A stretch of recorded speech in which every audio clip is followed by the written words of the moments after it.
Today's chat is brought to you by the support of all our Twitch subscribers. Through the patronage you provide the Focus Fire chat team through the Twitch platform, we are able to provide you with the weekly podcast as well as the website and other aspects of Focus Fire chat. If you have any interest in being a subscriber of the FFC and gaining access to some exclusive features over in the Discord server, please be sure to visit our Twitch account and click on the subscribe button. If you're an Amazon Prime member, remember that you do have a free subscription to Twitch every month that can be used for this. And for those of you who are already subscribers, thank you again for your generosity.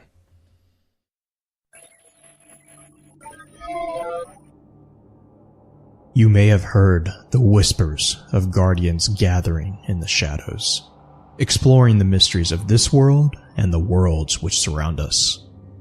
We are all in search of truth. Sometimes we need to focus that search, focus that fire. And so we come together. Join us. Join the discussion. Welcome to Focused Fire Chat.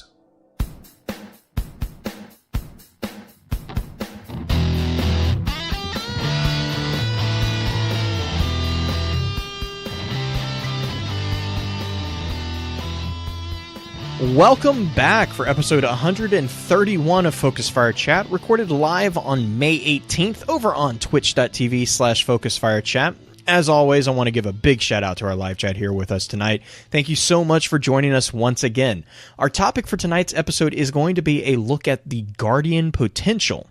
However, before I run through our normal introductions, I wanted to take a moment to mention something that we've gotten a few notes on recently. First off, thank you for the feedback. As I've said many times before, it's through constructive criticism that we are able to grow and learn.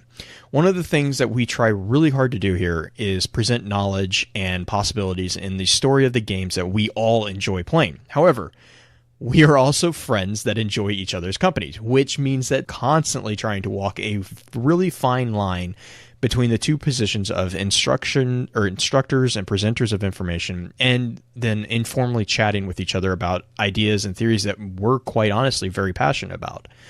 So moving forward, you will actually hear us work towards redirecting conversations a bit more frequently to provide a more intellectual experience to you, our audience. This being said, however, we do also understand the importance of kind of breaking up information so as to not overwhelm everyone.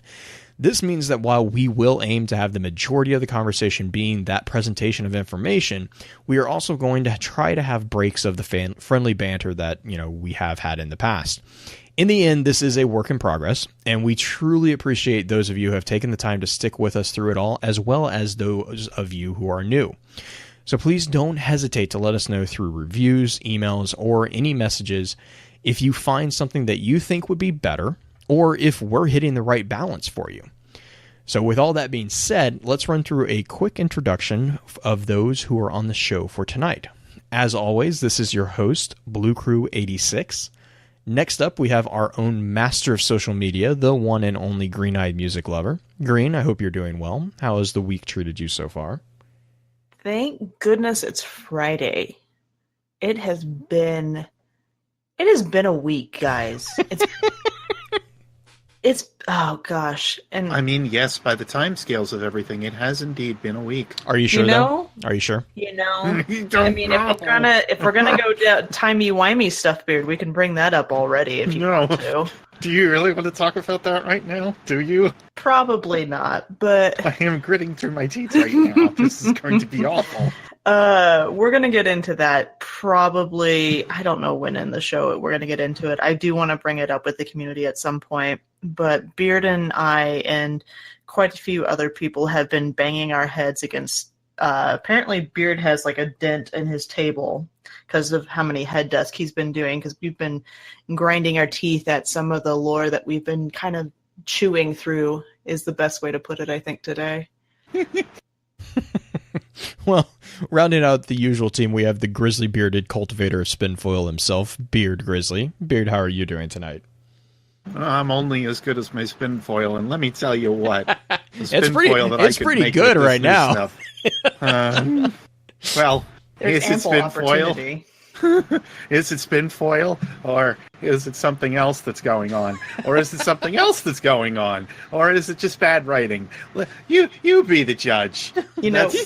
When Beard comes out and just goes, if the time travel thing doesn't work this way, but it could work this way, and it's like, oh god, Beard's giving me a migraine. It's so true, though. Like, that's where my mind went. All right. Otherwise, I'm doing okay.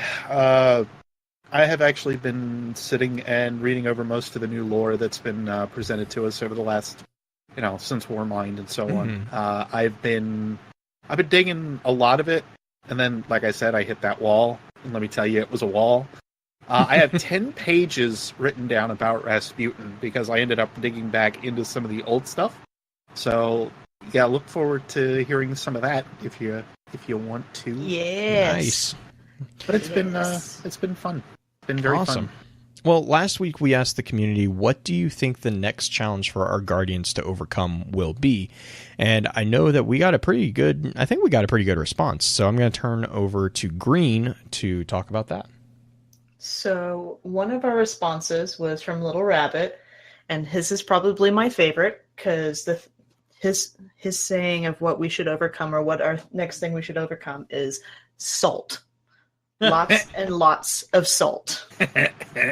But really, his real answer is either Fallen or Taken. Siva infused Taken, maybe. Still praying for corrupted Guardians. Mm. Which would be interesting. I don't want any of those things. Oh, I know. Could you imagine Taken with Siva? No. No thanks. No thanks. I'll be over here, because that means that they've crossed over into some other interdimensional I was about to say, portal, it was like, how did Siva get involved? Right. That means the Siva's off in some interdimensional space, and I don't want that. Also, doesn't that mean that the Taken would have to have power of will to direct it? Well, I'm going to say to actually utilize it to some effect. Either that, or it's already Korea had something, or Korea. I mean, just because Savathun, because Savathun's clever. Just because they're infected or possessed, I don't know what the right word for that would be. Just because they're infected, they're taken. Just because the Taken have been taken by the Taken Siva. How many Takens can I fit into this sentence? Wouldn't mean that they are necessarily in control, right? Because, I mean, we saw that with the Devil Splicers to a degree. Right, but that's just because it kind of gotten past it, but they did give it an original directive. Yeah.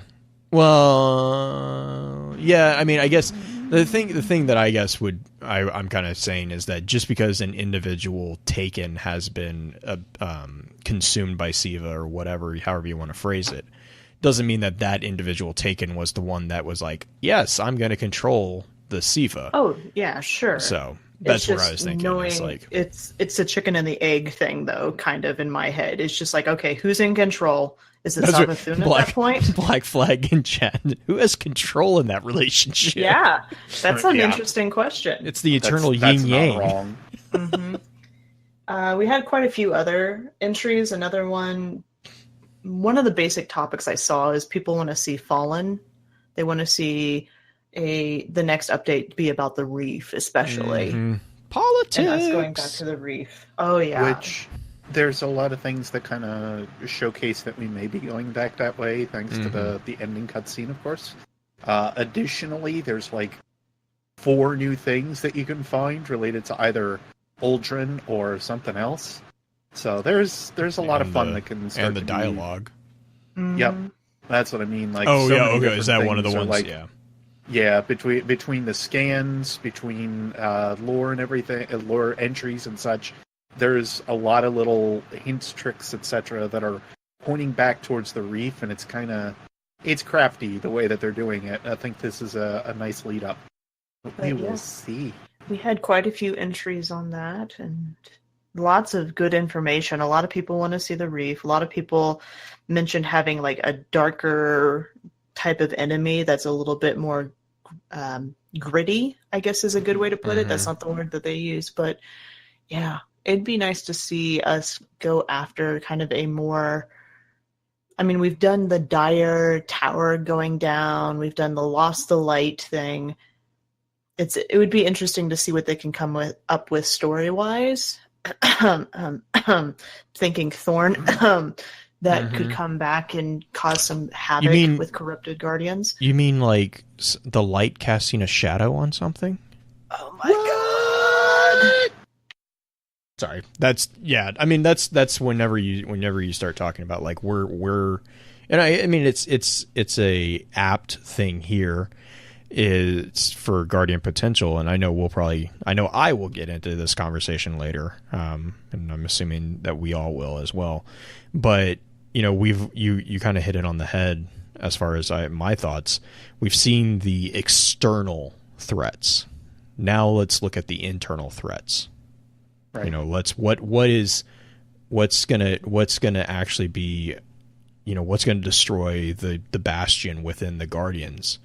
And all that. We kind of saw the beginning of that with the Vanguard, right? Where we had to go and convert, reconnect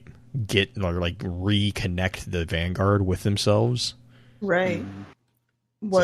Somebody mentioned disobeying the Vanguard to be our next thing. Right. Well, which we kind of see a little bit already, because we disobeyed Zavala during the adventure. I'm completely okay with that, but because anyways we're good at rabbit holes. Yeah, that one is a danger. That's a slippery slope, I think, in my mind. What was that, Beard? I said, what about focus? Yeah. So next week's question? Yeah, I was gonna say, do we have an idea on which one? I like the one that you came up with, because that will have a lot of conversation, I think. Contemplation. So the question for next week is, what could the reaction between Seraph Tech, because our topic next week is Seraph Technology, and Rust Iron indicate about the technology's capability? So if you notice on Mars, we have the Seraph. What are they? What's the actual name for them? Relic Seraphs or Seraphites? Seraphites. Okay. Is it Seraphite? It's like harmonic Seraphites, I think. Seraphite. Yeah. But if you look at it closely, it's the relic iron that we used to collect in D1, with these crystalline structures that are coming out of it, and this red, sparkling, familiar kind of static, which would be the Seraph technology that's kind of sort of infected the relic iron or caused it to mutate slightly. So what could the reaction between Seraph Tech and Rust Iron indicate about the technology's capabilities? We'll use that as next week's. Yeah, there's two forms of the Seraphite. There's the regular Seraphite, and I think it's literally just regular. Yeah, it's just regular Seraphite, and then the rare form, which is the one that will get you more reputation, is the harmonic Seraphite, and that one in its description says native Martian relic iron that has been fused with resonant Seraph energy. So music. Yeah, that's a whole nother aspect that I hadn't originally thought about, that particular piece of it. But yes, there is that. Also, is the obsession with music that we have, which also I think Green Knight told you one of the new Sparrows is a direct nod to the music of the spheres. I saw that drop down, and I was like, oh hey, Plato. Oh wait, that's also the soundtrack, right? And I believe that it was tweeted at O'Donnell a lot. Just a bit. That, and because it's coming for release too, correct? It's been rumored that it's going to. Oh, is it just okay? I don't know. No, I thought Cosmo said something. Right, they mentioned it, but I also saw something about pulling that away too. No, they were okay. They were pretty on top of saying it's going. There's also a possibility of another drop, hint, coming out along the lines of the music of the spheres that we had before. So that may be some insider information I have on that. It may be in the works for something else to come from those same guys that dropped it the first time. Oh, nice. Yeah. Well, moving on. I didn't hear anything. I know everyone here is looking forward to diving into the discussion, so let's run through our standard intro notes, and then we'll get right into it.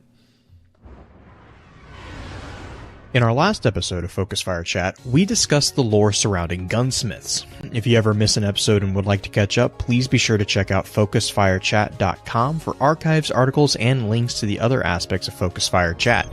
If you don't mind, please rate and, if you can, review the show on iTunes, Podbean, or whichever podcasting app you use to enjoy podcasts. Reviews are extremely helpful as they not only let us know what we can do better, but help us stay on the charts, which helps others find our amazing community. To those of you who have already taken the time to leave us a review, thank you. As many of you already know, Focus Fire Chat is a cross-community gathering where the intent is to offer a week-long, in-depth view of a particular subject from within the lore of Destiny and other games. This chat begins every Tuesday morning and runs until the following Tuesday, with topics decided by the group via a poll that begins every Friday and ends on the Tuesday morning of the new chat. Every Friday at around 10 p.m. Central, we get together to stream a high-level summary of the previous week's chat for those who are unable to participate. Please be sure to also give some support to the other podcasts in the Guardian Radio Network, links of which can be found in our show notes or on our website. If you're a fan of lore in all its various forms, be sure to also check out thelorenetwork.com, where you can find a wide variety of some amazing content that covers a number of different titles and mediums. Our next chat is going to be a discussion on Seraph technology. Please note that there will not be a poll this weekend, as we are going to set aside next week's discussion for a summarization of the extra lore content.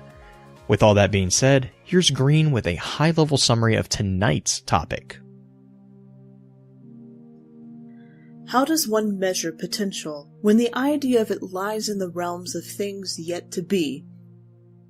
We could look to the feats of others and compare our own history to theirs, and then through opinionated comparison establish a fortune-teller's projection of the future. But if you forget what the average, if not the baseline of Guardians is, then can you even realize your own legend? A brief summary, and I mean brief, of our legend thus far. First, we took down the Devil's Archon, then reconnected the Worm Mind to the other planets. We recovered the world's grave, and re-established contact with the Reef. We defeated a Gate Lord, cleared the Black Garden, and then witnessed a defeat of Time's Conflux, Atheon. We prevented Crota summoning into our own realm, and destroyed Omnigul. We recaptured Skolas for Queen Mara Sov, and disabled the weapon of the Dreadnought. We exterminated Blights and Shadows of Oryx all over the system, and even killed Oryx in his own throne world. We stopped the spread of Siva amongst the fallen, and reclaimed the light after being stripped of it. We gathered the Vanguard, disabled the Almighty, and proved to Gaul that we are the Guardians of the Light. We entertained Callus, reunited teacher and student, Osiris and Ikora, and with the help of Sagira seized a map of the Infinite Forest, and prevented a path to a bleak future. We reclaimed Clovis Bray's Futurescape facility, and gained access to the Lance and Seraph technology. And with that technology even staved off, possibly killed Nogris and Zol. And finally met Rasputin. After killing other races' gods, reuniting with the light, and beginning to recover humanity's past, what potential do we have? What destiny can't we accomplish?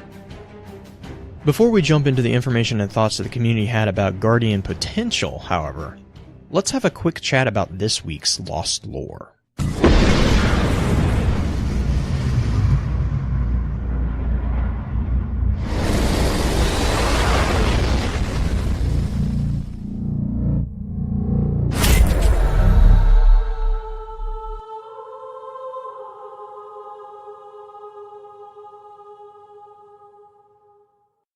Okay, well, oh man, there's a I broke lot. Blue in the I know. chat. How do you forget? Oh, anyways. So we were talking in chat real quick, as normal. We wait until the last minute to decide what I'm gonna go on a rant about. right here. And I think what the thing that we're going to come down to is really talking about the shadows of yore. And this is actually really because when you talk about potential, you know, a lot of people hear the word potential, and that is usually very often unconsciously assumed to be a positive definition. It's not. Potential just means a potential path. It just means what could come. And one of the things that we've seen hinted at throughout the lore within Destiny is that those potential paths, those forks in the road, are not always the light. You know, the light shining down and being not necessarily happy, but not necessarily the right way to do things. You know, and some choices are made by other characters in the game so far that have led them down paths that, quite honestly, delve into darkness. They are pathways into darkness, which is a kind of a catchphrase. And yes, yes, the Bone and Rose is the one that Green just threw up in our chat. So the Shadows of Yore are such an example as this. The Shadows of Yore are individuals who, at the end of Destiny 1, we learn that the entire story of Dredge and Yore, and we learn the connection between Dredge and Yore and Rezl-Azir, the highest hero of the newly formed Guardians from the ranks of the Risen and the Iron Lords. And these individuals had become guardians, and the phrase guardian is not used universally. The actual universal term kind of is more of a light bearer, a person who bears the light. And those come in a lot of different shades. There are different, not really meaning to play off this word, but there's a lot of shades of light on this. There's a spectrum. You have individuals who mark the Risen, which are some of the earliest light bearers, and they're not necessarily good people. They weren't necessarily out for the betterment of civilization like we see in the city today. You had individuals who were the warlords, who were even less good people than the Risen, and who used their powers to carve out territories or fiefdoms, basically, that they lorded over as literal warlords. Then you introduce the idea of Risen, who pretty much got fed up with the warlords mistreating humanity and took it upon themselves to defend, to guard the normal humanity that was left. And this was seen with Radagast and the formation of the Iron Lords, which would then later, after the Siva crisis, really kind of transform into what we know as the Guardians. This was also going on during the formation of the city, which is when you had individuals who were light bearers but were not Iron Lords that were also kind of falling in line with figures such as Rezl-Azir, Saladin, or not Saladin, sorry, Zavala was also one of these individuals. Osiris was also there. But there were others, and those are the ones that I kind of want to talk about a little bit more in depth. And that was really the story that we see with the interplay between Shin Malphur, Dredge and Yore, who was Rezl-Azir, and then another hunter who went by the name of Jaren Ward. And this was a ingeniously delivered story over D1. It's actually one of still my favorite stories. And the story ultimately starts with Rezl-Azir, and then we don't really know where Jaren actually initially gets brought in, but it culminates with the revenge of Jaren's death by the hand of Dredge and Yore at the hand of Shin Malphur. Except it doesn't end. And this is where it gets interesting for potential story arcs as far as we're concerned. Because that whole thing happens. Shin puts Dredge and Yore down. And everyone assumes, okay, we're good. You know, it's done. Let's cover up the event and move on. Well, some Guardians find out about this, or some light bearers, I guess would be a more accurate term, and they see Dredgen as a pinnacle of power. They see not corruption, but unrestrained potential within the way that Dredgen had manipulated the darkness and the light through his use of the weapon of sorrow, Thorn. And what do? They go out and they start making their own thorns. Now, this was kind of used also, kind of stepping back out of game. This was also kind of used to explain the the plague of thorns that everyone experienced in Destiny 1 within the Crucible. And what we ended on Destiny 1 was with the card of the Shadows kind of making their decision to forge ahead and not look back. They have invested themselves into becoming the Shadows of Yore, and that is not a guardian. That is not adhering to protecting through defense. It's protecting by being the most aggressive, protecting through sheer offense, and it doesn't care about collateral damage. And then on the flip side, we also had a card that basically was Shin and his ghost challenging the Shadows. And there's a lot of debate about exactly who is in charge of that relationship, because there's kind of some give and take between Shin and the Ghost. But it's basically summarized at the end that Shin is going to do everything in his power to stop the Shadows, even if that means that he becomes a vigilante, which he's already kind of a renegade hunter. But now he's actually going to start hunting down other guardians.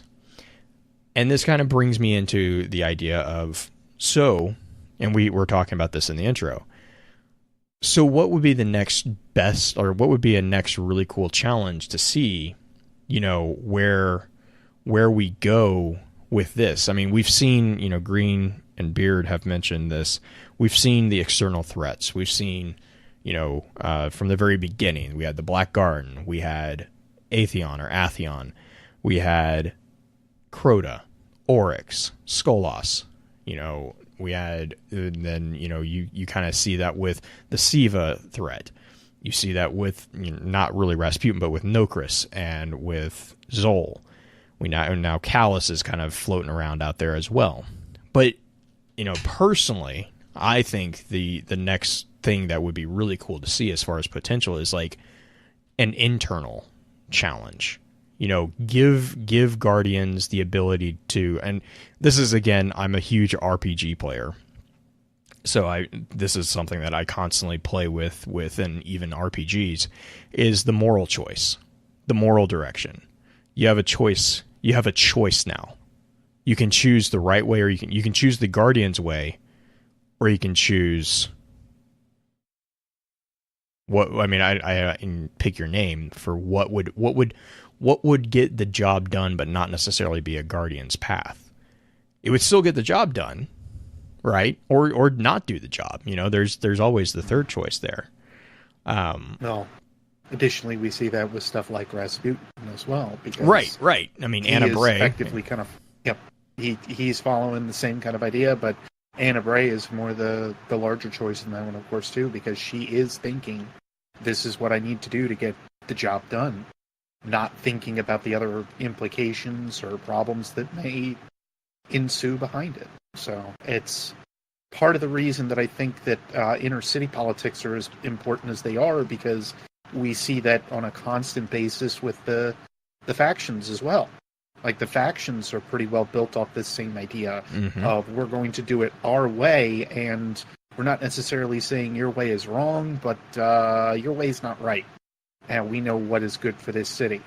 So that's why we're kind of our own worst enemy in that respect. That's really why I think that it would be very important for them to bring that to light. As much as I think everybody would kind of get bored with it, some of the politics, because it would get kind of Star Trek and everything. It would it would fit well enough, I think. Well, and you could make it more of that an interesting means with the city. Oh yeah, and I mean, you could dovetail that into also reintroducing the Reef.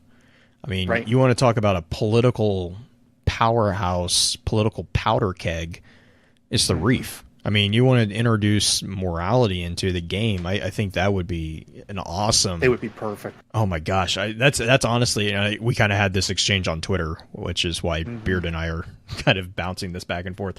But someone had mentioned, oh yeah, the reef would be amazing, and it's like the very first thing. Anytime someone says the reef at this point in the story, my first thought is it's a political powder keg. No one knows where it's going, and there is Who's even the leader anymore? Yeah, those are the currently questions Petra is, but I mean, the question there is how strong of a. Yeah, I mean, it's just there's so many different potential ways that they could take the story. Considering the Telesto card, is she the leader? Okay, yes, I still will argue that yes, Petra is still the leader. I just don't know how steady her leadership is. Yeah. I mean, or how firm the foundation is, because that's fair. The only problem I have with the Telesto, and that's not really a problem. It's the only question really that comes from my mind in the Telesto card is who is the ones that they are getting the troth from. Mm-hmm. Is it Fallen or is it the nobility of the Awoken? Because those are in my mind, that's a 50-50 shot. Yes. But I mean, and talking about potential, going back to this, I really, and you guys kind of, the more you kind of were talking about it too, going into that gritty, the gritty next step, I think that would be a really good place to go. Is that gritty, make you really question, your decisions, make you really worry about what your legend is going to be. Is your legend going to be one of a guardian, or is it going to be a shadow? Are we following in the steps of Rezel? Yep. Are we letting pride lead? Or are we, what are we going to do? Yeah, that's an interesting dichotomy that I think we've been missing to begin with between the city and the reef anyway. Just because one is quote unquote born of light, the other is seemingly born of darkness. And when you start to actually dig into several pieces of it, though, you kind of start to figure out that might not necessarily be the case.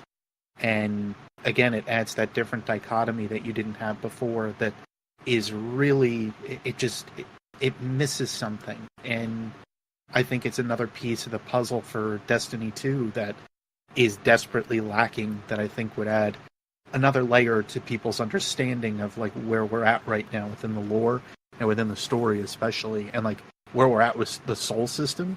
Because the soul system is as tiny as it feels, because we're able to go place to place within a loading screen. It's still so big, and there's still so much to look over.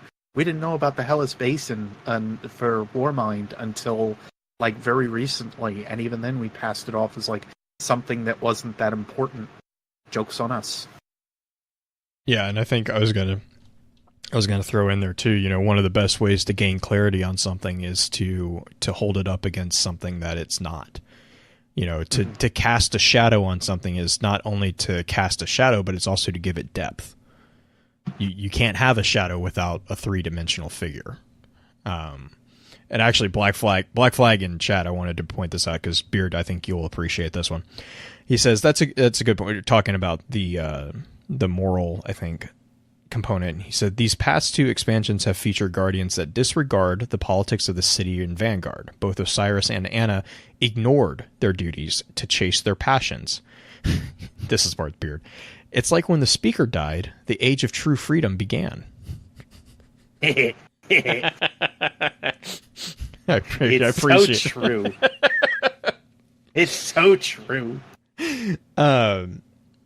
But I mean, Green, what are your thoughts? Do you have any thoughts on that, or do you have something? I know you had some other things that you were really looking forward to discuss. I wanted to actually talk about Guardians, what a normal baseline, not us, Guardian would be, because we have a lot of examples in game of exceptional or above average Guardians, because that's who we interact with all the time. The Vanguard, Osiris. So, yeah, I was gonna say. So you want to put up I always do this with the role-playing games. You want to put up an NPC that has 10s or 8s, Yes. I guess 8, so it's the new norm. 8s. But like, this is the base. This is the normal citizen, and here's your hero. So when you complain about having a 12, you're actually 4 points ahead. Right. You were above average at that point. So the thing that I had trouble figuring out is Destiny does a really good job of making everybody exceptional in at least one way. It seems like if you're going to make the comparison to D&D, you're going to be able to roll at least one of your die high and give yourself one. Everyone ability. has a dump stat. Yes. Banshee is memory. Banshee's wisdom. Oh, God. Intelligence? No, not intelligence. No, Definitely it's wisdom. intelligence. It's Definitely wisdom. wisdom. It's wisdom. Definitely wisdom. But Oh, we actually, have- now that I say that, now Beard, now you have me. Oh God. yeah, it's hard. It's hard. But I'm having trouble coming up with a guardian that we know about that would be considered kind of middle of the road that we have stories about or that we interact with. I That mean, we interact Sloane- with. Yes, Sloane. But I mean, even Sloane, in her own way, is commendable because she's been But we given don't- control. Right, but we don't have like stories of her taking out hundreds of things like we Oh, do. that's fair. I mean, there's always like the Sparrow Racers, who I mean, they're amazing in their response on the SRL tracks, but I don't really remember any of them being super aggressive, like super. That's what, yeah. In chat, it's that they're on the same page as me. Marcus Wren. Marcus Wren is Yeah. amazing and hilarious and really good at inventing things that tend to blow up and disintegrate people, but namely himself. But like, I don't remember him being like. I mean, he's notable because he's kind of a celebrity figure due to his SRL, history. Right. And then there's is it Boaz is the other one that he always is like That's who tricking. he's talking to. Is that who he's Those trying? the one, yeah. That's Well, because in Boaz Frosties, I was think. it was on both of them because I think Boaz was the one on the original Frosties that he told to shoot him if he starts disintegrating. That was the other the newer legs, I think they were, and I can't remember what they are. Oh my God. Stompies. were the Stompies, old Stompies. ones. Stompies. Yes, The Stompies were the Stompies. ones that he was Thank like, you, if Green. if they blow up and I start disintegrating, just shoot me. Yes. Boaz is like, what? He's like, I can't do that, Marcus. God, I love I'm the sorry, Marcus Dave. cards. I can't let I'm you sorry, do Dave. that. Sorry. So here's a question there's the then. What Iron about Wolves, like the Wolves, like Ash? Right. Ash Raven, Diatrus. Diatrist, was it Colvalant? Colvalant. Behemoth? Oh God, what's that name? Bredamart. Thank you, Bredamart. Bredamart's was a good one because was Bredamart the one that was the assistant to Teamer, right? Is that Bredamart? Or no, that was Colavance. Colavance. Yeah, Colavance was the one that Which kind of Colavance was a little bit more notable than some of them. right. Well, and I think that's Mainly because he of the was gun. that, and also and he had a little bit more mentions in the lore, mostly because Teamer was a kind of a crazy documenter. Which, I mean, in hindsight, it kind of makes sense that he would get mentioned more in the lore because he was one of the ones that was writing the lore. So, So we have kind of a baseline of just the Guardians that are kind of not major names, household names, but still had some sort of contribution that has been noted in lore, which granted it's going to be hard to find a baseline, but those guys, even characters like Pahanin, Pancake? and actually I know a secret about that's coming up for you later. Off show. Anyway, Oh dear. See, now I'm excited and nervous at the Yes. same time. that's the way I like to keep you. But Run, Blue, run. Yeah, I know. There's also the Guardians of Mare Imbrium. yes, Those are good. I think those are good baselines. I mean, Yeah. because it shows how powerful our characters, it either shows how powerful we are, or it shows how badly we hurt the person before we went up against them. Well, if you talk about Mayor Imbrium and kind of the wolves too, those are units. It's an army essentially. Now, granted, it's probably not nearly as large of army as we see today, but it's a pretty substantial amount of people that go out and battle, and they still had trouble conquering that area. Well, and to, chat's talking about Takeo 3, which I've seen a lot of salt about recently. I'm like, I don't really get that, but like Takeo had, there was a group of 9, right, that went down into the strike. I always kind of assumed that there were 3 fire team patrols that just kind of were like, oh, hey, you're going down there too? Cool. Which explains why they didn't work well together and all got killed. Well, yeah. That's just my head, completely my head canon. But, that's another group that was a larger than normal group and just completely got crystallized. I mean, if we want to just go back and what does it say in the cards? What does the text say? We can go all the way back to Guardians back in vanilla and read that card, which says, legends are carved across history by the brave. Guardians are warriors forged in the traveler's light, a final hope in a universe falling into darkness. Chosen from the dead by the traveler's ghost, Guardians are those rare few able to wield the light as a weapon. For centuries, they have defended the city, but that defense cannot hold forever. Now, with the darkness rising again, the time has come to retake our lost worlds. The Guardians who lead the way will save humanity and become legend. I mean, it's a call to a lot of different people, a lot of Guardians, but it's the Guardians that become legend.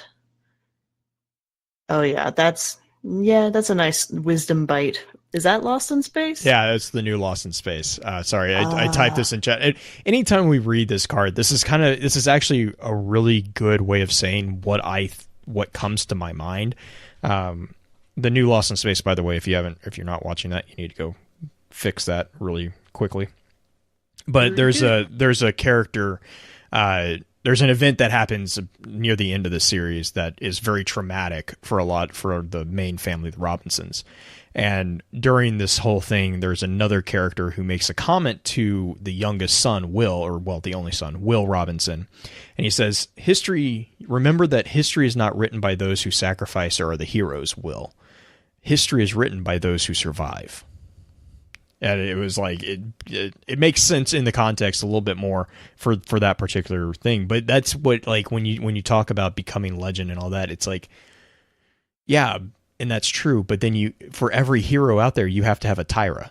You have to have a document, a historian who is, because otherwise, if you only have heroes who are dying to save the people, how do you know that they're heroes? No one's going to remember them. I mean, if that's going to be our baseline, and we're the legend, and our guardian, I mean, I kind of went through this during the beginning. We've done a lot. Mm-hmm. We've done things that no other guardian has done, that many guardians have gone up and just died. I mean, what would you say was the first thing that we went and did that there was mention of other guardians having tried it and didn't complete it? Was it the Crota raid? No, it was the very first mission. Yeah, it was you took out the Devil's freaking Archon? Yeah, you took out an Archon by yourself with no knowledge of what was going on. And only one subclass. Well, and barely even that. I think you had if you're like me and were obsessive about killing things repeatedly, you might have had your grenade at that point. Yeah. You would have had your grenade, which is what they changed over for. You would have had maybe your super. The super that's right. Part yeah, is the super part. Yeah, but ugh. Yeah, I mean, and then I mean, if you want to say, okay, well, that was whatever, the strike Septicus Prime, Septicus, the septic tank, the thing that kind of came back and bit us in the butt. That was a fun mission. Oh my god! I was like, I think the best part of that entire mission was reading the card where Varix is like, oh god, what did you do? Why did you do this? I mean, like that first strike, and then going for I mean, the entire introduction of Destiny 1 really was kind of setting our Guardian as kind of being special in the way that he or she was above average, because and then it's later what was Taken King, when the Stormcaller subclass gets introduced. Ikora actually makes the comment that she sees our Guardian as the equivalent to a Toland or an Osiris because of the ways that we master things so fast. And she makes a comment that she's very nervous. And then in Age of Triumph, they had, or not Age of Triumph. In Destiny 2, the Vanguard armor entry is the scene, which is hilarious because Cade is like so offended that they're not talking about him. But it's the scene where Cade and Zavala and Ikora are at I think it's a bar or a restaurant or something. They're having a slow day, and they're talking about our Guardian and how they see the future in our Guardian, as the next step forward. It's the Xenos Veil bond. I know that's the bond name, but it's the Vanguard armor. Yeah, and the class items for those. And apparently, we're actually at the party because that's right. Yeah, because we with them. But that was where you saw Cade drink. That's where you get the reference to Cade drinking the liquid that was in the teaser for Destiny 2. That's actually in the lore as well. Yeah. Oh gosh. Yeah, I mean, the other thing to think about is we do have an example of another Guardian, just having risen. We've seen Zavala. Mm-hmm. Now, granted, we didn't get much of it, but we've actually been able to watch some of the battles that Zavala had, and he was just having trouble with, I think it was it 2 fallen Vandals? Yeah. And he died from 2 Vandals. Now, I don't remember how often I died when I first picked up the game, but, I think he also didn't get a gun. He also didn't, because he still had a spear. Right away, did we? We got a gun. We got the Kvostov.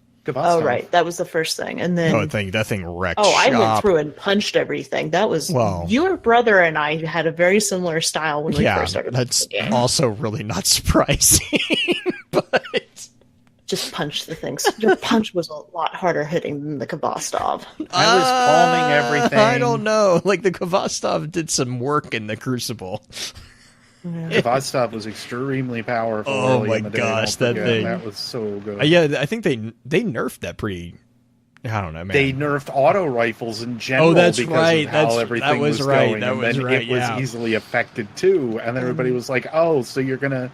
And then when you went to bring Kvostov back, everybody was like, "Oh, you're gonna make it as good as it used to be, right? Is that what's gonna happen?" No, but we'll give you the option of how fast you can shoot it. Yeah, really. Yeah. I feel like we got way off topic here. Whoops. No, yeah.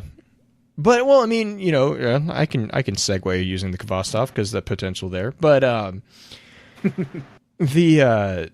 it's just, I mean, from the very get-go, just from the clips that we've seen, because the other thing that, you mentioning Zavala and the D2 trailer, the other thing that we saw was the unknown battle in which Shaq, Zavala, and the other random Guardian that is arguable who it is.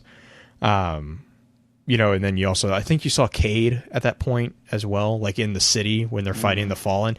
And it took there were 3 or 4 Guardians who are now seen as the powerhouse Guardians, but they were all grouped back to back. And they were still having it looked like they were still having difficulty pushing back, just the Fallen. Whereas, for our character, lost his horn. Yeah. There's I think it's a new item for Shax. It's the battle wound or battle injury or battle scars or something. It's it doesn't matter how many horns I have. Oh God. It makes me laugh so much. But yeah, I mean, and even then at that point, you had those going on, and now talking to anyone who has even a not necessarily a max. Yeah, the Battle Scar pulse rifle. Thank you, Black Flag. Yeah, it is. I was going to say I'm using it right now. Oh my gosh, Well, it's amazing. But it says, "Do not concern yourself with how many horns I bear, Lord Shax." And I can't help but hear him being yelling at you about that. I know. He's like, "Do not concern yourself with how many horns I have. Get back in the Crucible, God. Get back." But I mean, even those figures had issues, you know, and whereas like the Guardian that you play today, I mean, right. And now granted, you also see in the same trailer, Zavala throw a bubble that completely defends, you know, the like entirety of the midsection of the tower. Mm-hmm. So, I mean, that you kind of see the progression there from beginning to where he is today. But even then, you know, they struggle. And where our Guardian seems to kind of just, you know, breeze by on everything. Maybe not speaking is the secret. I don't know. Well, somebody had to say. Yeah, someone had to. Yeah, because it won't. Anyways, I'm gonna refuse to go down that tangent thread. So, can we define, like, when you talk about the power of Zavala, do you want to talk about what power is in Destiny's universe? Yeah, let's do that. Let's see, like, because I mean, so baseline for Guardian is a good place to start. But now, how do you gauge the power of a Guardian? What are your guys' thoughts on that? Like, what would you say is the determining factor of saying that one Guardian is stronger than the other? Like, I mean, this is again getting into an RPG element that I don't really. There's not a clean answer in my mind. I mean, if we're gonna take, we all have technically the exact level of capabilities as the Vanguard. Like the Hunter Vanguards, Cade has Night Stalker, Cade has Gunslinger, Cade has Arc, or the Arc class, which I'm always going to consider to be Blade Dancer, even though it's not Arc Strider. We have the same capabilities that they have, but what makes us different? Is it just because we're kind of untethered and go on our way, even though the Vanguard kind of direct us that direction? Well, and this is kind of that's sort of seen too with like recent, because apparently we end up getting a hold of that message from Anna, and what happens? We don't really report it or talk about it. So they're more trusting of us than it seems. Perhaps most Guardians might have been. But I could be off on that thought. I don't know. I'm wondering if that's kind of the case, because you get most of these others that they need to kind of watch over and make sure that they're all in line and taken care of. But well, if you think about it, we've always kind of broken the rules as our Guardian goes. I mean, we went out to the Reef. We did. I mean, that one we did kind of get sanctioned a little bit for that, but we've always bent the rules. Well, I'm going to say and you got the speaker that's, you know, always been on our case about this, that, or the other thing besides. But yeah, even with like Thorn and putting Thorn together, nobody seemed to really get on our case about that in either instance of it happening. You had people that were worried about it, justifiably so, but they weren't like running up and saying, don't do that. They seemed, in fact, a little bit more open about us being in that kind of circumstance and predicament. It was different for us, and they would not have trusted another Guardian to do so, and it could be how we're able to perceive or utilize the light, or what else our focus may be. You know, these are things that may end up defining how we are versus another one, or another typical Guardian. Mm-hmm. I mean, if we're going to talk about the numbers, that might be something to actually think about, is the number game. Mm-hmm. As far as our light goes. A higher level Guardian, or higher light level, or power level, I guess it's technically even just power level now, you hit harder with whatever ability you have. Even your guns hit harder. So power level means to be able to utilize said skills in such a both delicate and devastating way. Well, I would interject there too. It's not just skill; it's literal power. Right. Because remember, too, the other thing with the Guardians is the paracausal nature. That's so like not only are you actually like not I mean you're 100% correct with like yeah it takes time to master the firing of a weapon, but on top of that, remember that you as a paracausal being, you're also enacting your will upon reality. So you know, there is a degree to which it would make sense that your power level or light level. I personally like the light level concept. I understand why we shifted to power level because it was whatever easier. But like the amount of light that you are able to channel would obviously increase as you kind of used and flex. You know, it's just like any muscle, right? The more you use it, the more powerful you can get. Right. Well, how about this? The more experience we gain, the better of a vessel we become for the lights. Yes. Which is why I love it being called the Crucible. Mm-hmm. The other thing, kind of going back a little bit, you guys were talking with the subclasses, right, as powers. The other thing that you have to keep in mind too is the time spent. Because in Destiny, this is one of the things I really like about Destiny. In Destiny, time is actually 1-to-1 with the real world. So we have only been a Guardian for 3 years. And we have already mastered things that took other Guardians decades, arguably, to do. And you see that within Ikora's mention within the Stormcaller's path. She says that she's not often seen this talent from one so young, but that she always knew that we were different from the others. You know, and she goes on to say that she actually says, but I never understood my unease. I'm afraid there is little left that I can teach you. This is a Vanguard mentor talking to a newly risen Guardian. So keep in mind that, you know, this is the master telling the student, you are now getting close to surpassing me. Mm-hmm. I think one of the interesting things we've been getting away from, and Blue, I think you were the one who showed me that Reddit post at the narrative direction. Mm-hmm. Yes. Yeah, that was, I think it was was it the last episode or was it the episode before that? I can't remember. remember. I do remember the one that we talked about because like I disagreed with the conclusion, but I liked how the analysis was presented. How we have kind of shifted the way of storytelling. Beforehand, we were like all through D1, we were taking out enemies, and it was a conflict of a bad guy coming at us. Which, granted, in D2 we still have a bad guy coming at us, but to overcome said bad guy, it's not just us filling it with bullets. It's us gathering and reuniting people. And I think that's kind of an interesting shift as far as the potential of our Guardian is helping other Guardians unite, recombining the city or reuniting the city and presenting a more focused force, a focused fire force. It's cheesy, but I like it. So, and I mean, on that, I like, again, RPG player. I can't help but go back to this.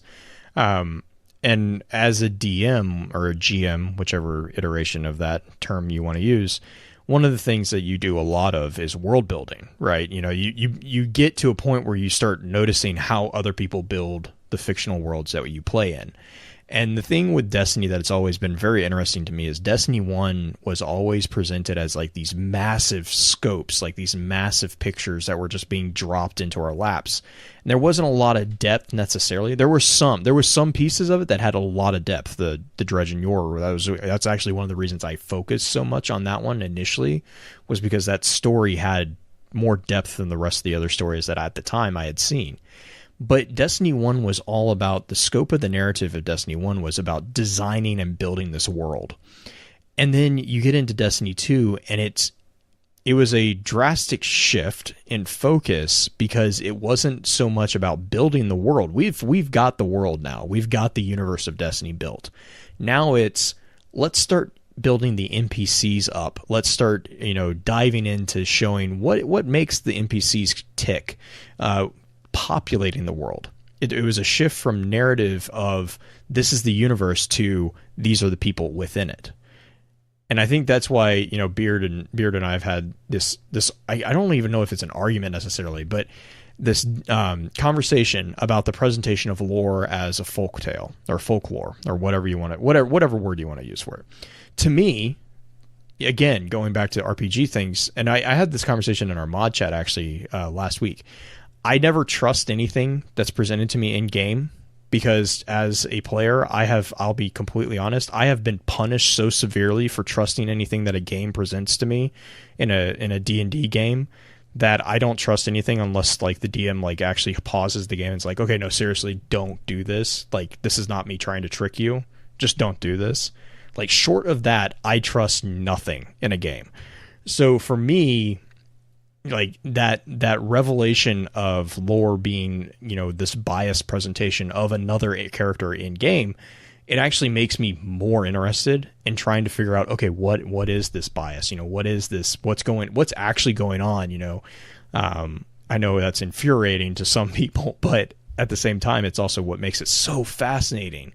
Some of us like things a little tidier, okay? Well, and that's fine. I am OCD about certain things. You can ask Green. I am OCD about a lot of things, but like the narrative stuff, like that whole thing. I mean, you can't be. I think that's what shows Destiny to be such a fascinating and such a realistic environment, is because they're not tidy. That's the beauty of it. Is they're talking about people. The characters have 3 dimensions. I'll rant and rave about Zavala and how in this recent DLC he kind of has gone down a weird path that I'm not really a big fan of. But at the same time, I also recognize what? Yeah, sarcasm. Art of War. Oh God, no, he's not Art of War anymore. He's 1984. But like Well, I mean, come on. That's freaking the lore entry is like him sneaking off to do a secret assassination of Rasputin. And then he like magically shows up in Rasputin's core mind. It's like, I don't trust you anymore, pink, purple, blue dude. You trusted the speaker. What was wrong with Zavala, huh? I never trusted the speaker. I just didn't let. But like, I still am disappointed that the speaker wasn't Nokris. But anyways, no. But anyways, no. The thing is with that, even though emotionally I don't like that, I still recognize that is an awesome amount of development for Zavala's character, because you know what, this is gonna come back and bite him.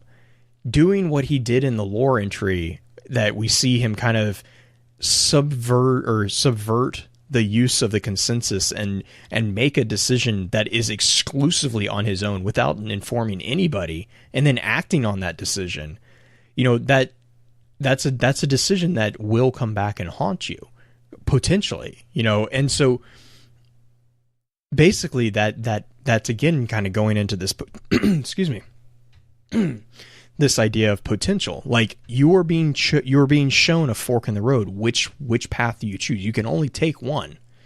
And which path do you choose? And who's to say that there's only 2 forks, right? I don't know. For me, that's why this particular topic is really kind of cool, because this enters into the moral aspect of your character from a role playing standpoint, and that's what to me makes me want to connect with the game world. Is I want to be able to see the world through my character's eyes. And, I can't help. I think there was a conversation earlier today or yesterday about, did we name our ghost? It's always surprising to me that it's like, everyone's kind of surprised that some people name their ghosts in the game. And I was like, yeah, of course I did. That's how I get into the game. That's what makes me want to lose myself in the game. And the easier that you do that the way you do that is you don't make it necessarily cut and dry and tidy. You make it messy. You make it uncomfortable. Fallout is a very good RPG because of that. Bethesda has a great corner of the market in their RPGs because they incorporate that moral quandary into their games. And I would love to see that being, that's the next step in Destiny. I don't quite know how they would do it, because they have to retain that first person shooter aspect, and FPSs are always a little difficult to do that with, especially when you have multiple people playing them. But yeah, I mean, that's, if you're asking me, I'd love to have a Fallout moral compass equivalent, but I also recognize that the reason that works so well in Fallout and all those games is because they're single player. Like, the only person you have to worry about is your character. When Saladin sealed all the records related to Siva, he also put a lock on certain data concerning what lies hidden on Mars. We were stumbling around blindly in those days, in the wrong place and at the wrong time, calling out to something that could not respond or understand us. And Saladin let it happen, because our failures were safer than the alternative. That, I think, is the line that they're talking about. Yeah. Oh, and then also there's a line later in that web lore that Saladin's basically says, or not Saladin, sorry, Zavala basically makes the comment, I know what's underneath the ice in Mars, and I need to go in, or we need to end it, and I'm going to take care of it. And it's like he makes this executive decision at the end of that little snippet that we got to go and like run this Black Ops mission. And it's just like, I'm like, it just screams to me. It's like, dude, no, like you don't do that. Like you're pushing for the right. I mean, right. And Pins is right. And Chad, it's his right as commander. But the thing is that he's also the one that has always been about the rule of consensus. And now you don't have a speaker, and I think it's rule by consensus. Is that the sidearm? Yes. That like he's like publicly he's doing the same thing that Beard had a biggest problem with the speaker doing. He's putting on this public face, but then in secret he's going behind everyone's backs. So was Ikora, though, frankly. Oh yeah, no, I mean no one here has clean hands. I mean, geez. Even our character. Cade especially. Oh yeah, Cade. Cade's like off in the freaking prison of elders, apparently, for fuck's sake. Who knows what else he's doing out there? He's repopulating the prison of elders with God knows what. Right. Or how... Filling it with Taken Siva, Like, come on. Cade is making babies in Prison of Elders, is what I just heard. Oh, God. No, we know that the Exos have no need for reproduction, but that they still feel... They still have the urge because it lets them stay human. They still have the urge to eat, and they don't need to. Mm-hmm. Oh, they don't even have a stomach. Mm-hmm. Yeah. I mean, as far as like the potential of where we're going, lately we've been gaining tools. Mm-hmm. Mm-hmm. And I know we're going to talk about this next week with the Seraph technology, but what kind of tools do you think we should get? Well, and that's... Oh, man. My own personal javelin. Oh, my gosh. My problem with the tools that we're gaining is that, we're creating tools, but are we actually gaining them, or are we just creating them? Because I'm sorry, the new quest for the sleeper simulant is really concerning. If you like read the flavor text of what Rasputin is like, I need this. The last one is like, I need the information on how to defeat a class 6 organic life, which is basically Nokris, which is the equivalent of a guardian. Yeah. Like, so, I mean, it's just one of those things where it's like, what are you doing with all this? Like, and every other step of the sleeper simulant is you reconnecting it to the neural net. So it's uploading it back into Rasputin. I mean, look, genotype null is going to get... Oh, gosh. No, don't even start... Xenotype null and what is it? Zamala? Zamina is the word. It means it translates refresh? Replacement in Russian. Pretty well literally. Meanwhile, it seems like genotype. There's two listings that are said within this, and this does very well link back to like Guardian Potential here in a little bit. But the Rasputin or the Ikelos armor that's found through escalation protocols actually lists out a code, and this code actually translates out to basically saying that Rasputin is trying us or is continuing to watch us and figure us out, but he is taking record of everything that we have done. And long story short, he has effectively said, if worse comes to worse here and the Guardians fall underneath a certain efficiency rating, then I have to find, or I have already, a Zemina or a replacement that I can put in for the solar system. And it's basically opening up this whole door that he is testing our potential, period.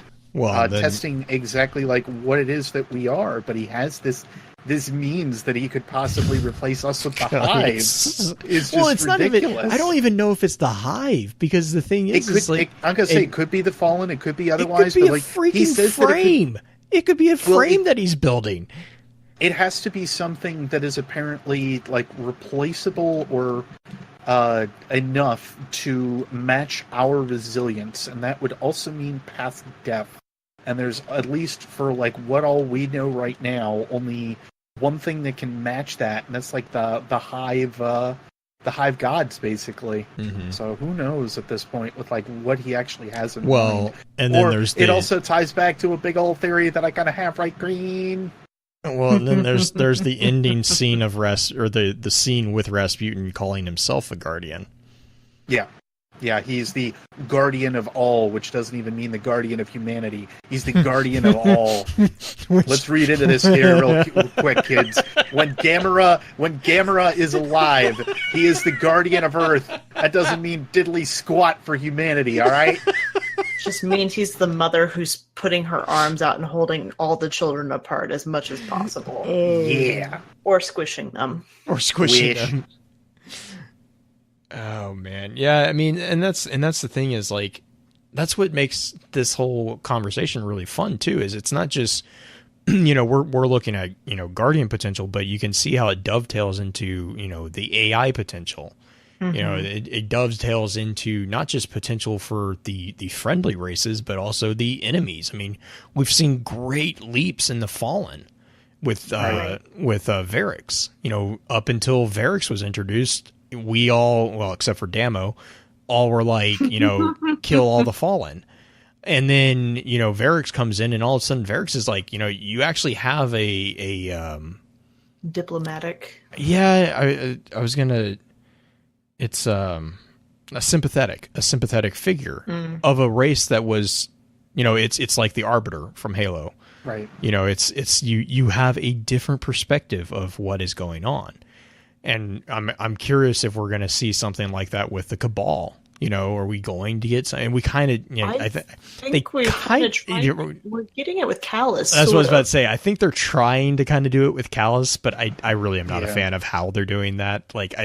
It's not the same as what we saw with Varix. It's not as personal, and most people can't relate to an emperor type figure because they're automatically set apart. Right. But I mean, and then you have the Hive, which I was honestly up until I started playing Warmind, I was honestly really kind of hoping that Nokris was a defector, in the sense that really. He was anti-Hive, not high, he was a Hive that was against the worm gods. Not that I have a problem with the way it actually did play out, because it works. But I was like, that would be so cool, because we see Guardians all the time fall into darkness. So what if we had a character of darkness rise into the light? Kind of complete that yin yang aspect of it. That was definitely a chat that was had with a lot of the lore content creators. That was our Twitter thread for about a week. How would we rank our Guardian amongst some of the legends? Are we an equal to Osiris or Toland, or what would make us? I mean, we're totally better than Toland, but Toland is infamous. Yes, if you're going to call it a spectrum like you were earlier. Right. Toland is just on the darker end of the spectrum.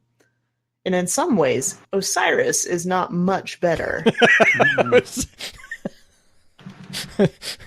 sound like Shax. No, Shax sounds like me.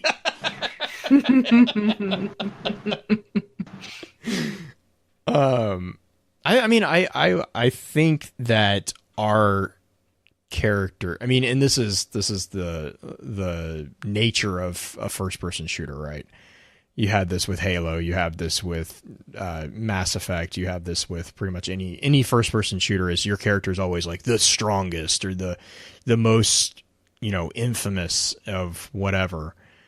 And I think that's kind of the way we kind of are building a super guardian, the guardian of guardians, or the shadow of shadows, or if you want from Callus's perspective. I think we are, like, and you see that with the Vanguard also kind of making deference to our guardian, in the later entries. Yeah, they still get a little pissy when we don't listen to them, but at the same time, then you also, and you guys were kind of mentioning this a little bit, they also trust us, like, to not really screw up too much. But I kind of would argue, would they be able to stop us?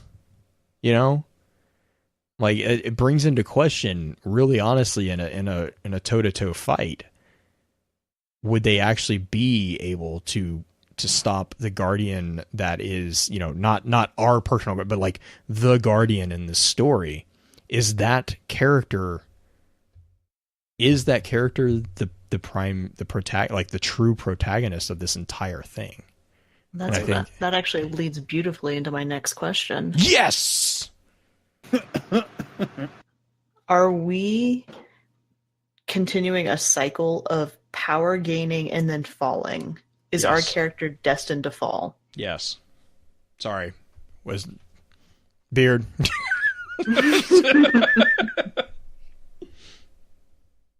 I don't have anything else to add. I mean, that's probably. It's why. Why do we fall? Yeah, there goes Jeff. Why do we Like, fall, age Master and Bruce? everything. Yeah, why do we fall? Why do we fall? To put it mildly and to put it really succinctly, perfect paradox. Well, that, and I mean, like, to kind of get a little bit more meta too, it's a story. I mean, I hate that kind of a cop out of an answer, but honestly, if you didn't have a character who fell and had to rise again, there would be no tension. Yeah. Can we go over the perfect paradox one real quick? Yes, I will defer to Beard on that one. Mm-hmm. So, perfect paradox itself, the idea that I am kind of having at this point, because of course, keep in mind that none of this is necessarily confirmed. The idea is that perfect paradox. Actually, you know what? Blue, you want to do that thing? Yep. Bring it up. What does the text say? So I happen to be playing Destiny 2 right now, so if you've heard any clicks, I'm sorry. But I happen to use perfect paradox all the time. Why? Because it is our shotgun. So if you sit and read the lore tab, it says, a tale that's different from the rest, the thread unfurls against the clocks. The one the speaker loved the best must have a perfect paradox. We'll get to that in a second, just hang on. I never found Osiris, but I've killed enough Vex to end a war, and they, in turn, struck a fatal blow. They completed a mind with the sole function to drain the light from me. It worked. Very well. Don't worry, not that you worry much.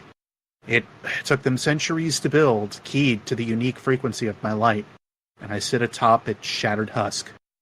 I mourn that I will never reach the heights you have. To me, you represent everything a guardian can become. Yours is a thriving city, so different from mine. My whole 14th life I fought to make my city yours. I never finished. All I have left is this weapon. The Cryptarchs say you crafted it yourself, built it out of scraps and light and sheer will, inside the Infinite Forge. I'll make sure it finds its way back to you. When you gave it to me, I swore I would make it my duty to follow your example. I'm still trying. Saint 14. So, the idea here is that Saint 14 very well could be a John Connor kind of character. Or not John Connor, I'm sorry. What was, oh my god, his name? Kyle Reese. Thank you.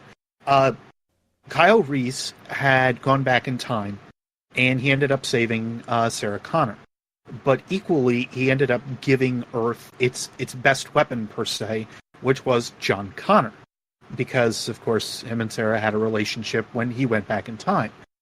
That all being said, we basically have the John Connor, if you will, sitting here with Perfect Paradox.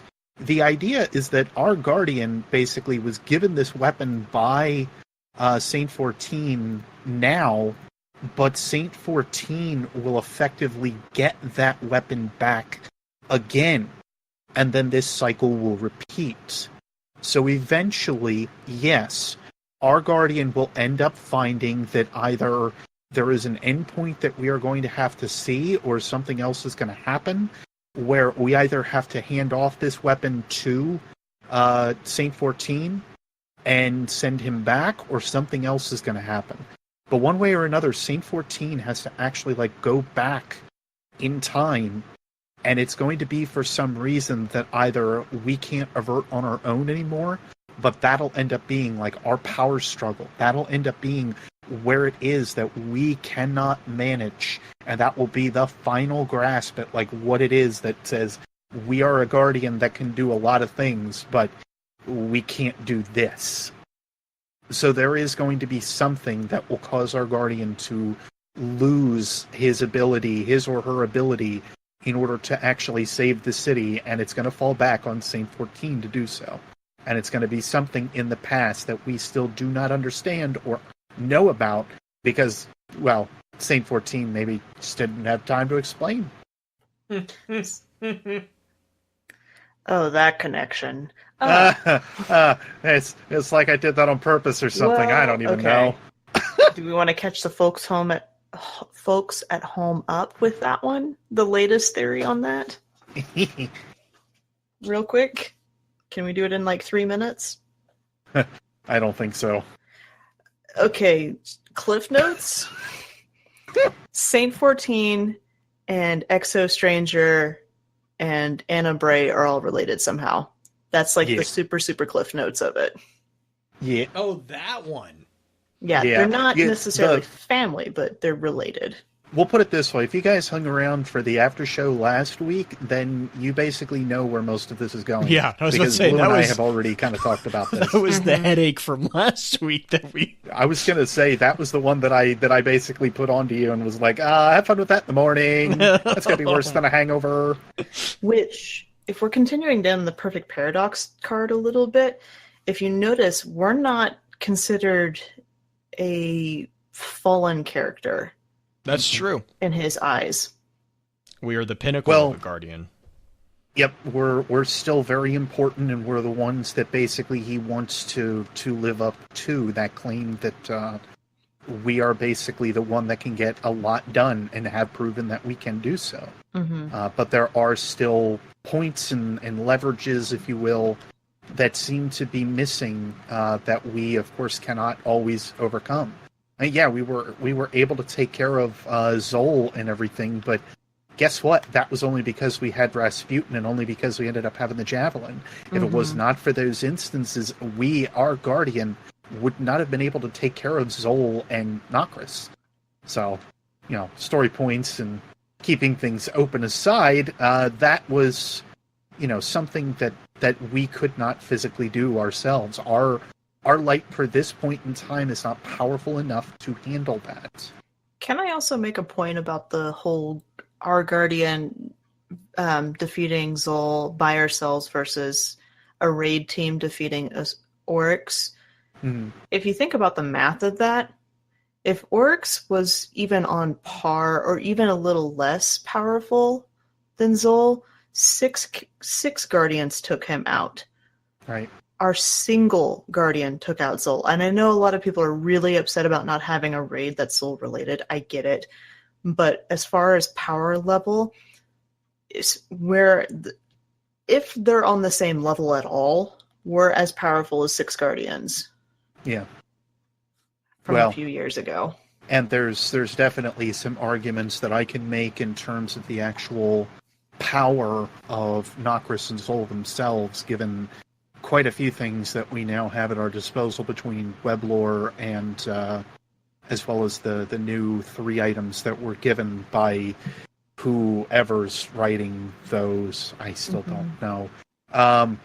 But there's power potential that also rises within our enemies just as much as within Guardians. For sure. And the ideas of, well, this was a hive god. Yeah, it was a hive god, but there's a lot behind him that kind of makes sense for what we ended up doing and why it happened the way that it did. It is 110% completely justifiable, and I'm going to go on record saying that now. Fight me. Yeah, fight me. Just fight me. I got this channel. You can comment. Guess what? I got got this lost in the other channel. comments. Oh. Well, I mean, if we're going to talk about the philosophy of us and our potential, should we at least touch on the enemy potential and where they could go? I think so. I mean, we've kind of touched on Siva, and we were joking around earlier thanks to that tweet reply about Taken Siva. Oh, Lord. But as far as like remembering what the Taken can do, what kind of potential do you think we have with Taken controlled by Savathun? Well, They might be a lot smarter. Or, they wouldn't be smarter, but their tactics might be a little bit better. Better directed. Oh, great. That just means they're going to teleport more. Wonderful. I know, that's exact. No. That captain that you hate, he's going to be more hated. Ugh. Oh, my gosh. No, Just like Cabal Scions at this point. Oh, God. Freaking oh my gosh, that's like the most annoying thing is when you get down to like one scion and you turn your back for 2 seconds and oh look, there's an army of them.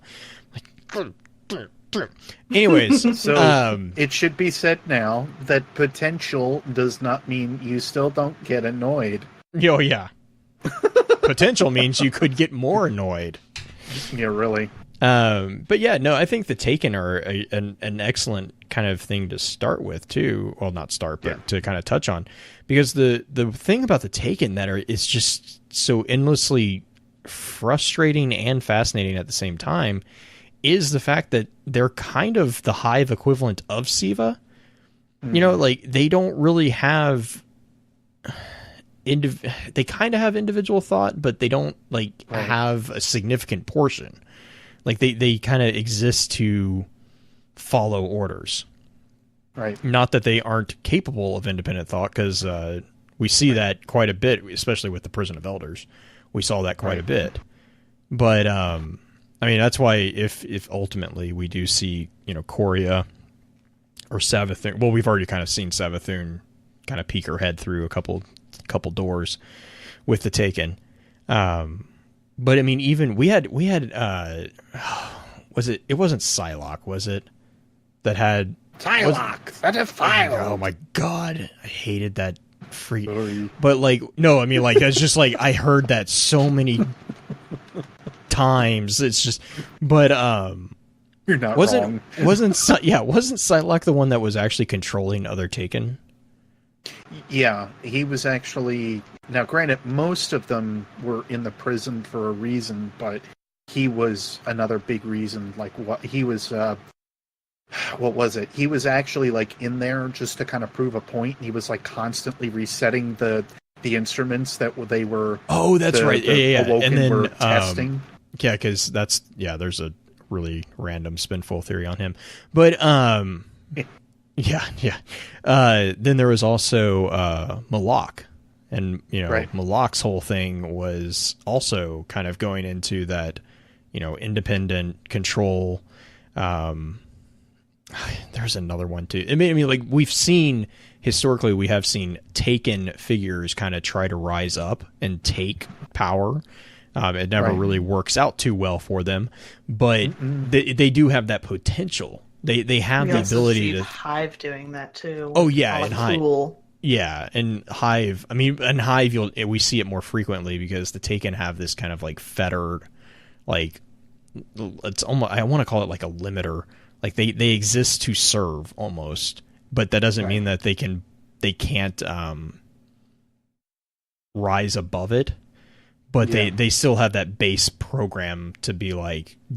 They are the perfected form of that sword logic need. So, but yeah, I mean, Taken, and so like I totally can see Taken kind of being a great filler for any big bad ultimately, and it would make sense as long as there is a connection point there. Yeah. Do you think we'll get to see Callus's daughter? She's dead. Right. I'm gonna say I don't know if she's dead or at least she was like taken by. Well, I know the card you're thinking of because I was the one that said it. But it was with Jairus, and he had said that he was like getting followed by somebody. Yeah, but we never necessarily see that it's like actually completed. So it's either did she get shot down enough to be captured, or was it a Snow White situation? Yeah. Well, isn't it mentioned here in some of the newer cards? Oh gosh, what am I remembering? I haven't read all of it yet, so maybe. No, you're thinking. It's not his daughter. It's the general. Oh. It's it is another female. Was it her mentor? Yes. Yeah, yes. I think that's right. I think that's correct. That's off my top of my head, so I might be wrong. But yeah, I think that is correct. No, that's right. Is that right? I cannot remember her name, but it was like somewhere. Yeah, but it wasn't the daughter because the daughter was the pilot aficionado, and then the card that I think, or at least the most recent card that we've seen with regards to the Cabal, have been about I can't remember his name. There is one character who is trying. He basically saw Gaul as soft, which surprise. It's a common theme with the Cabal, but he was making comments about how the Guardians were distracted by Mars and how it was like the opportune time for him to strike, and how what's her face would be very pleased with him or something. But yeah, it wasn't the princess. It was the Torb. Now I want to say Torbjorn, but that's the wrong game. Torbjorn. If you're thinking Torbital, throw your purse at him. If you're thinking Torbital is the planet. Torbital is the home that's no longer the home, and Callus wants to like raise it. Yeah, I was like, man, you're kind of pissed about this. I'm gonna say, wouldn't you be? Oh yeah, I don't really blame him, but I mean, it was like, because it wasn't that where he was like, I'm gonna destroy it just for the sake of destroying it or something. It's like, my children are corrupted. I don't know. That's probably what he would say, though. So we talked about Cabal. We talked about Taken, and kind of sort of Hive through the Taken, because we didn't really talk about sword logic at all, did we? I mean, there's always room for sword logic, but what about, you kind of had the Vex. There's also reverse sword logic. Mm-hmm. Which is technically reverse psychology? No, it's more of like an allocentric view than an ecocentric view. It's basically Nokris and Zol, and yeah. Oh, well, yeah. Well, and I don't even know if that's technically reverse sword logic. It really isn't, but they call it that inside the cards. Oh, okay. And I was just looking at it going, that's not how that would. Do you know how this works? Do you understand what's going on? Do we have to have a conversation? That's kind of all that I had as far as like lining up what I wanted to talk about with Guardian Potential. Mm-hmm. Do you guys have anything that you can think about that we would potentially... we talked about what we kind of want to see, or at least sort of we talked about what we want to see, right, and what we think we're going to see. can I mention one thing that I think will probably get a little bit of salt that I think we're going to see? Mm-hmm. Huh. I think we're going to be a martyr in the end. Oh, well, I mean, Yeah. that's kind of perfect paradox, isn't it? It sort of is, but it doesn't Close. necessarily say that we're going to be. I mean, it kind of does. It lines it up. It's a possibility in the list of possibilities that kind of list it. Yeah, I would say in the end though, like it's outlined with ideas of become legend and whatnot. Like Mhm. we're probably going to be dead. Like when all is We're said and done, we're probably going to be dead. Mm-hmm. Spoiler alert, you're playing Reach. Yeah, really. So there's a reason Nathan Fillion is in this. Oh. Speaking of Nathan Fillion, we've got Hey. Reavers coming in out of the outer region. You want to talk about those guys? Oh, did you So have so to? are we all going to be leaves on the wind? Or Oh. are we all going to have a choice that really doesn't matter in the end, no matter which path we end up going? Do you want the Mr. red or yellow or blue? Yeah. Do you also want this to be your favorite game on the Citadel? Is that Oh also gosh, okay? yeah. Anyway, I feel like I'm Commander Shepherding meaning way too hard now. Yeah, you guys are Somebody's going laughing. off. I'm zigging and zagging with you, but it's taken me a little bit of brain power to keep up. It's better- that normal for you there, Green? What? I'm sorry. It's better than my random Overwatch mention because I couldn't remember the name. Torbjorn? That one I Torbjorn. followed perfectly. The one that I was like, I don't even know where that came from. Commander Shepard, I had to actually think about Oh. that one. Yeah, no, I mean, I had, I'll be honest, I have a lot more notes for next week. Mm-hmm. But that's because I spent way too long playing with that stupid armor set. Mhm. Also, to be fair, we're all kind of digging into the new lore Mm-hmm. a lot. Yeah. Not the There's old a- stuff. There's too a lot of much. potential in the new lore. Yes, we talk about lore potential. Yeah, really. I'm gonna say too many people have really put down the story and the bindings and everything right now. I will tell you now, I cannot remember the last time that I've been on a hunt and a topic for more than a couple of minutes. Yep. Mm-hmm. And meanwhile, I'm I got right the there war with you. mind. Right there I got with the you. war mind, and now I'm sitting here going, wait, what is this? Right. Why does it seem like there's like 6 different timelines for these cards?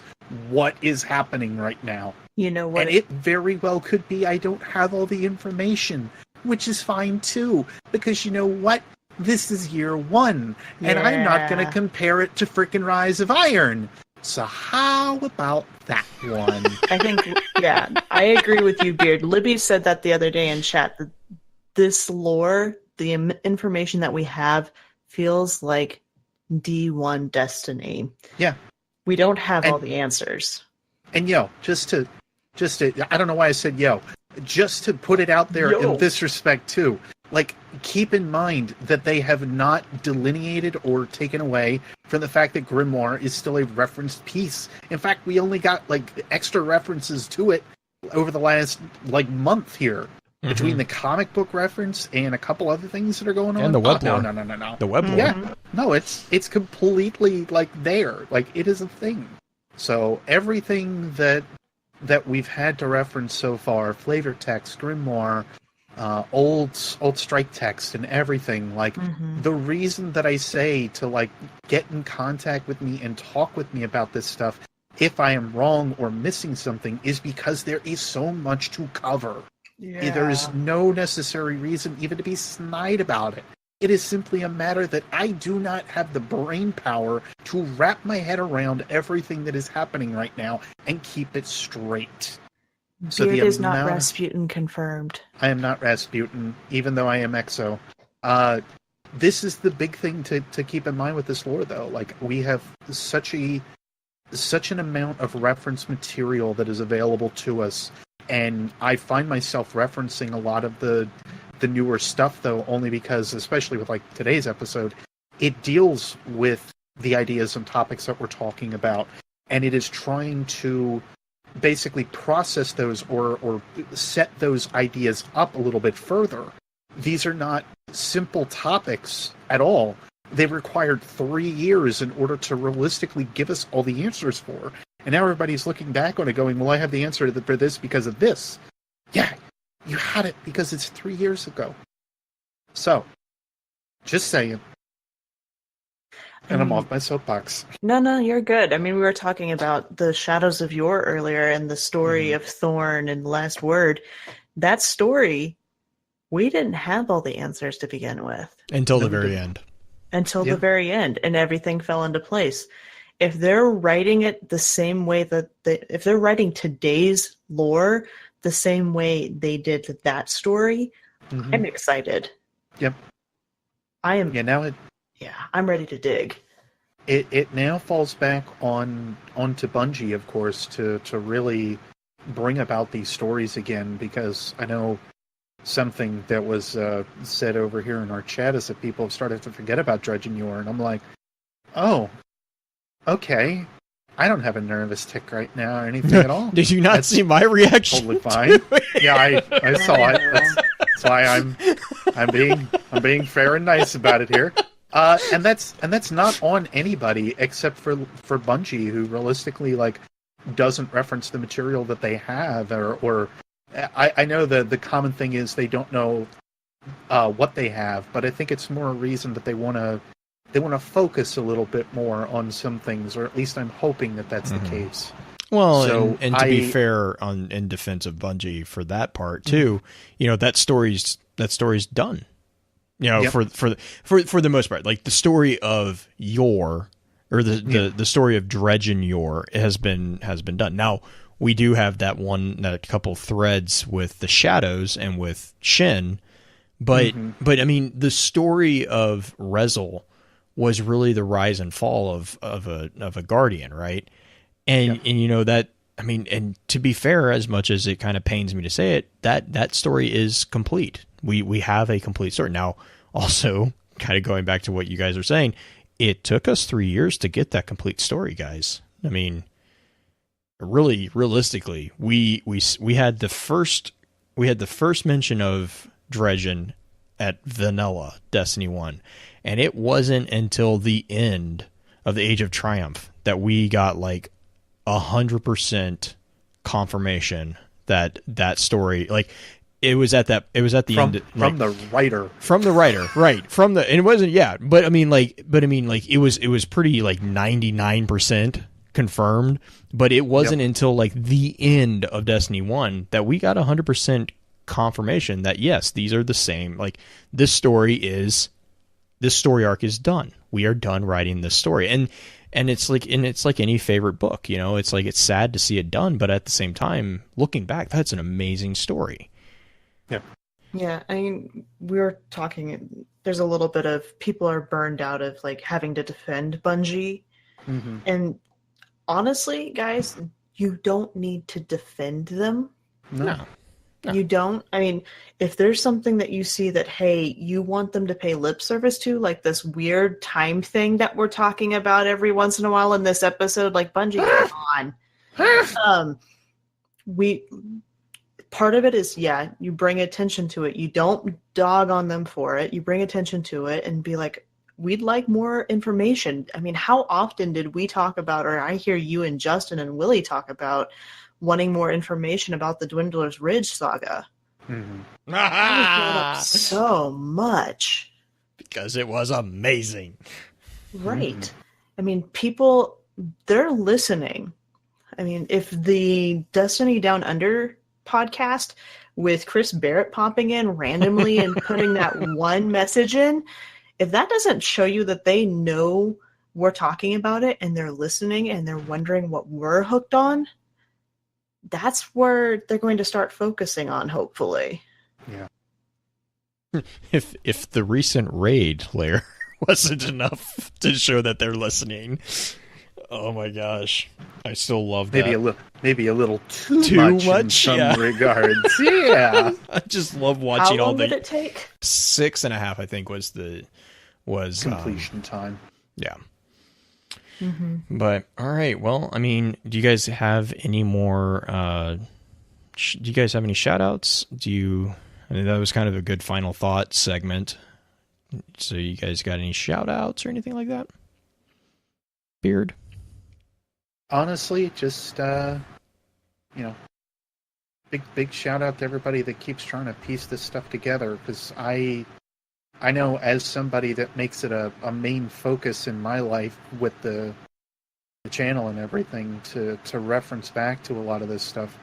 It's not an easy task, and it's not exactly a short task, because when I sit and pound my head against most of the stuff with Rasputin and finally come up for air, look at my book and go, I just wrote 10 pages about Rasputin again, somebody help me.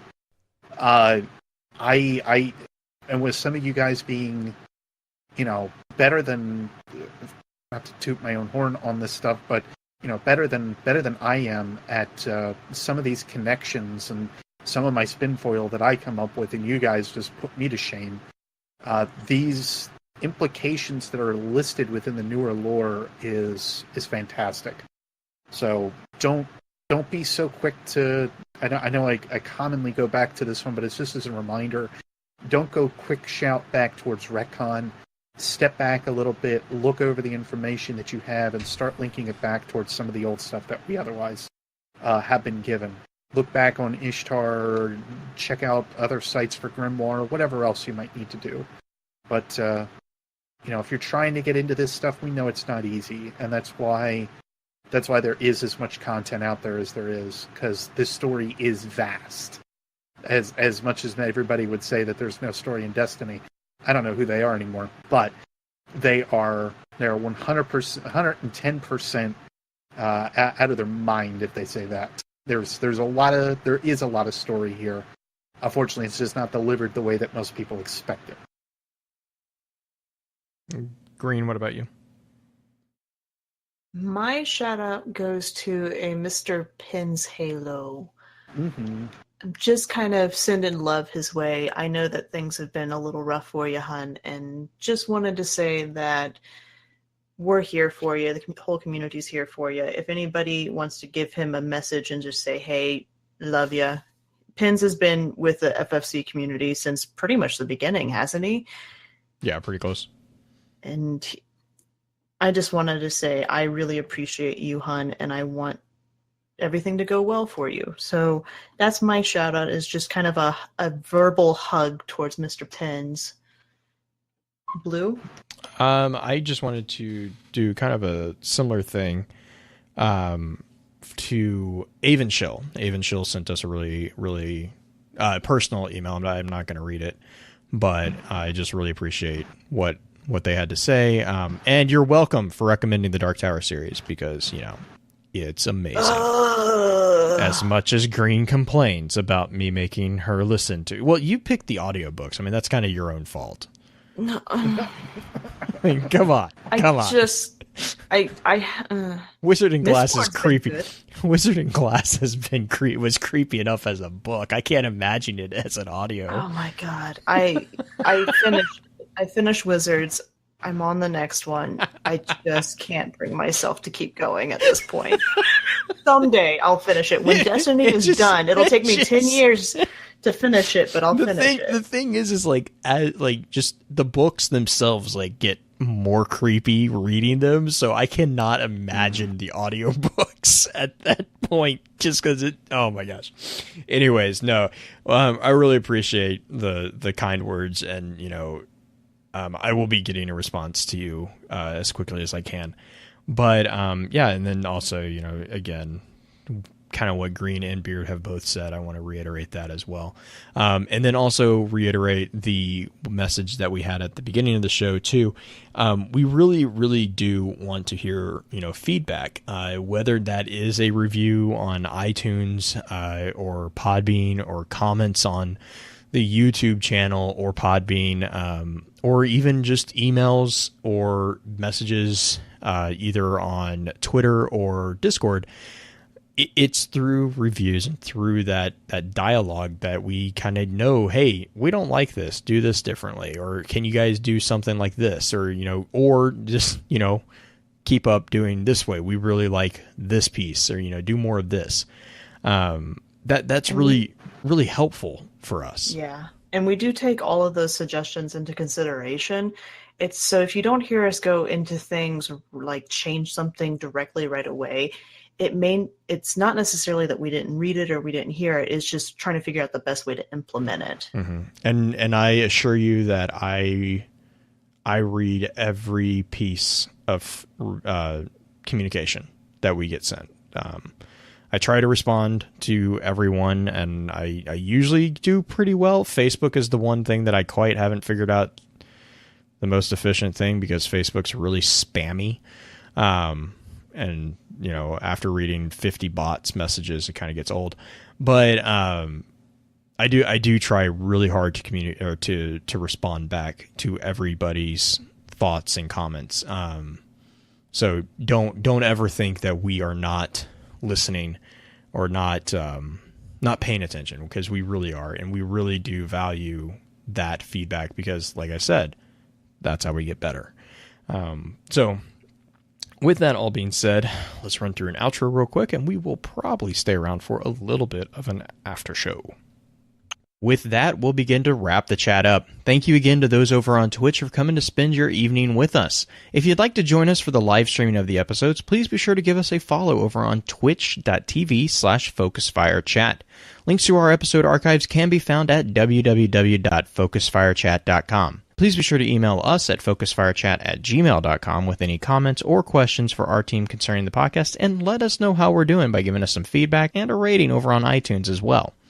Also, be sure to check out all of our amazing partner podcasts within the Guardian Radio Network over on theguardiansofdestiny.com. So until next time, focus your fire, and may your light shine bright.